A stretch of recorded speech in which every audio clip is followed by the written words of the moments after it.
earlier approved 75,000 naira as new minimum wage for Benue workers. Indian news agencies use open eye for over alleged copyright violations. Putin signs new doctrine to ease use of nuclear weapons. No single individual is presidential spokesman, Wala told. Nigeria's Lukman makes final shortlist for CAF Player of the Year award. Custodian of Ogbomosho's fiery masquerade dies. Good evening and welcome to the news at 4 on Leadership Television. My name is Winifred Ugbebo. Benue State Governor Father Hassan Elia has approved the sum of 75,000 naira as the new minimum wage for civil servants in the state. Governor Elia, who announced the increase after a meeting with the organized labor on Monday, said it is effective from November 2024. He also said the remaining 3 months of salary arrears, as agreed with labor union leaders, will be paid simultaneously with a new minimum wage between November and December. Governor Elia noted that civil servants have gone through a lot of difficulties, highlighting his administration's desire to cushion the effect of current hardship through the payment of 5 out of the 9 months arrears owed them.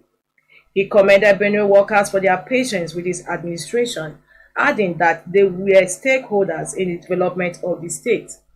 In an interview, Chairman of the Nigerian Labour Congress NLC in the state, Comrade Terugwa Igbe, commended the governor on behalf of the state civil servants for his kind gesture towards the welfare of workers.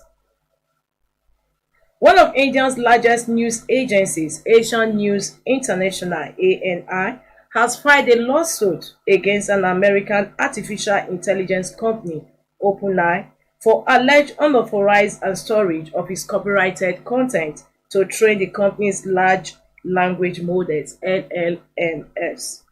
The lawsuit marks the first of its kind against OpenAI in India, highlighting the increasing scrutiny of artificial intelligence technologies and their compliance with local copyright laws. According to a report by Bloomberg, the case was presented in the Delhi High Court on Tuesday. Represented by lawyer Siddhant Kumar, ANI is seeking initial damage of 20 million rupees, $236,910,000. OpenAI's lawyer Amit Siba argued that the lawsuit lacked jurisdiction since OpenAI does not operate servers or conduct model training in India.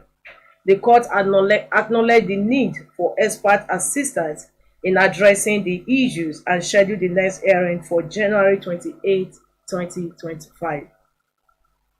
Russian President Vladimir Putin on Tuesday signed a revised nuclear doctrine, declaring that a conventional attack on Russia by any nation that is supported by a nuclear power will be considered a joint attack on its country. Putin's endorsement came after United States President Joe Biden decided to let Ukraine strike targets inside Russia with US-supplied long-range missiles. The signing of the doctrine, which says that any massive area attack on Russia could trigger a nuclear response, reflects Putin's readiness to threaten the use of the country's atomic arsenal to force the West to back down as Moscow presses a slow-moving offensive in Ukraine. When asked whether the updated doctrine was deliberately issued after the US decision to ease restrictions on Ukraine using its longer-range missiles to strike Russia, Kremlin spokesperson Dmitry Peskov said the document was published in a timely manner and that Putin instructed the government to update it earlier this year so that it is in line with the current situation. Putin first announced changes in the nuclear doctrine in September when he chaired a meeting discussing the proposed revisions. President Bola Tinubu has redesignated the positions of 2 recently appointed officials in the State House Media and Communications team to enhance efficiency within the government's communication machinery. According to a statement by presidential spokesman Bayo Onanuga, Sunday Dare, who was hitherto Special Advisor on Public Communication and National Orientation, is now Special Advisor Media and Public Communications. Similarly, the statement clarified that Dane Bwala, who was announced last week as Special Advisor Media and Public Communication, is now Special Advisor Policy Communication. These appointments, Onanuga noted, along with the existing role of Special Advisor Information and Strategy, underscore that there is no single individual spokesperson for the presidency. Now sports.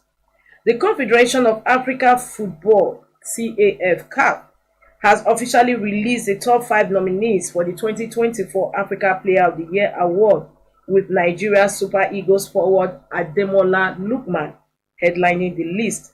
However, his compatriot and Super Eagles captain William Troost Ekong failed to make the final shortlist.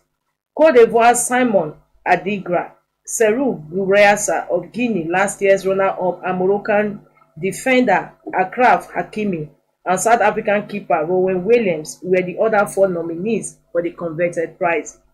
Other award categories announced on Monday include Goalkeeper of the Year, Interclub Player of the Year, Coach of the Year, Young Player of the Year, Club of the Year, National Team of the Year.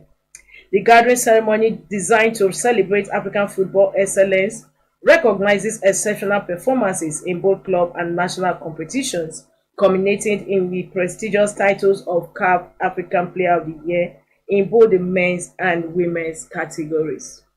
Now, entertainment.